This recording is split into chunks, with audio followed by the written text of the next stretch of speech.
Hi, my name is OlsonQoS3 Jr. from Riverbed Tech. In this video, we will be configuring QoS shaping, both inbound and outbound for a steelhead running on Rios 9.x. On the right-hand side is our topology diagram. Our client client machine is sitting here on the 10.1.21 subnet. This client network has an upload and download speed of 300 Mbps.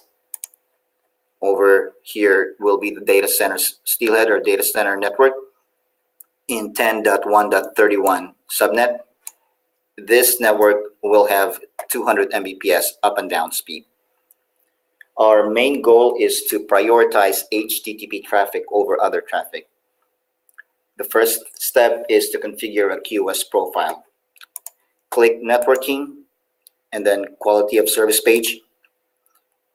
Steelhead already has a default QoS profile. We can use that. However, for this example, we will create a custom one. Scroll down. Under QoS profiles, we add one. We name it, let's say, my QoS profile, and use a blank template. Edit. Then we create a QoS class. This will be a QoS class inside the QoS profile. Click on edit, add class. Let's say HTTP class. Say minimum bandwidth of 90% to 100. New one. Say other traffic class. Minimum bandwidth of 10 class, and then save. Notice that the minimum bandwidth for each class is a total of 100%. You can go below that. However, we cannot configure above 100% for minimum bandwidth. Next step is to create a QoS rule. Add a rule. Search for HTTP. Now, this will use the Steelhead BPI engine to identify the traffic as HTTP. We'll point it to QoS class that we configured, HTTP class, and then preserve the SCP. QoS rules are processed from top to bottom, so it'll process this first. If it's not a match, it'll hit this catch all any rule. We'll configure this as other traffic, QoS class, other traffic class. And we can choose either to preserve but at this point we don't consider the SCP marking.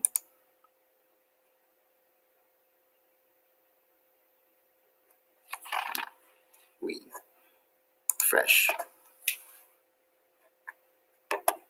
It's in other traffic class now. Next is we configure sites in sites and network page. Networking and sites and networks. We'll configure the local site first. We need to configure its local subnet. Local subnet is the subnet local to the steelhead. In this case, 10.1.21. 0/24. Steelhead peers, there's no need to configure. This is for path selection. For uplinks, we'll need to configure up and down speed. We don't need to configure this gateway IP. This is also for path selection only. So as with what we discussed earlier, is 300 Mbps up and down for the client network. So put in KB.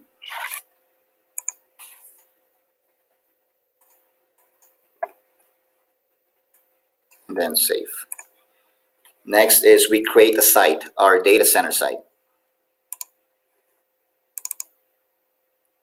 Data center site subnets will be the 10.1.31.0/24 network. And from here, we configure the QoS profile that we created earlier. For inbound and outbound, we use my QoS profile.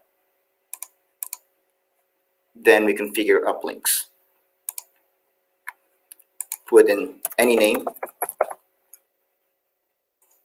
and specify the bandwidth, which is 200 Mbps.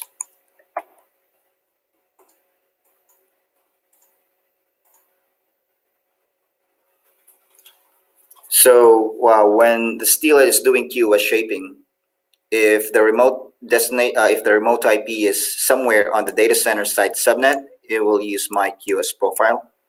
And if it's none of these sites configured or site configured, it'll hit this default site, which will do the default QoS profile.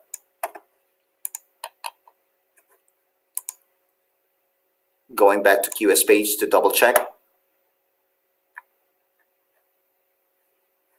My QoS profile, edit.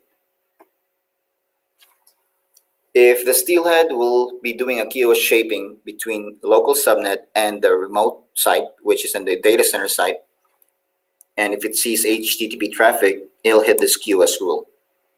And in turn, it will hit this HTTP class. And it will guarantee a minimum of 90% bandwidth. The next question will be 90% of what bandwidth? We can check the figure from here. We go back to the quality of service page. Scroll down to the bottom. Expand QoS remote site information. And we see the values here. So for example, if this steelhead is doing QoS shaping between the local subnet and the data center site subnet, it will use the bandwidth of 200 Mbps. So the way the steelhead gets this value is, again, for example, for outbound, it will compare its own upload speed to the data center site's download speed and choose whichever one is smaller. So in this case, 200 Mbps. Same goes for the inbound. Last step will be to enable QoS shaping inbound and outbound globally. Here. And then save. Next is we test the QoS. Let's generate the traffic, HTTP traffic going to that site. I'm going to stream a video for continuous connection.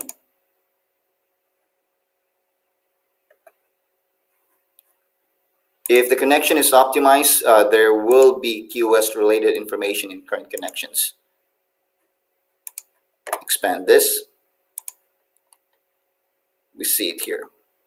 We know that it hit the HTTP class that we created at data center site.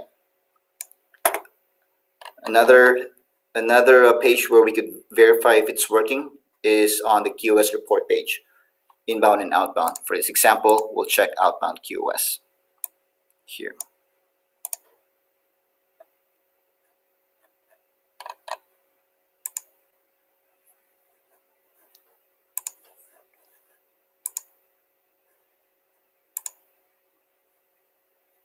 Okay, why is this?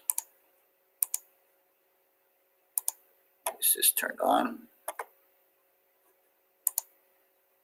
It's turned on. Outbound QoS.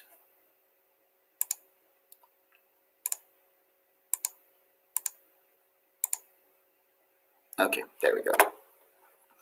So we have options for units. We can either choose bits per second or packets per second. For this example, bits per second. And for show, right now it's showing all the total classes. If we want to get specific, we can choose the drop down and choose selected class. For class 1, we want to only show the HTTP class at data center site. Click update chart. And there we see it. Well, we know that QoS shaping, outbound QoS is being enforced on this traffic. Thank you for watching this video.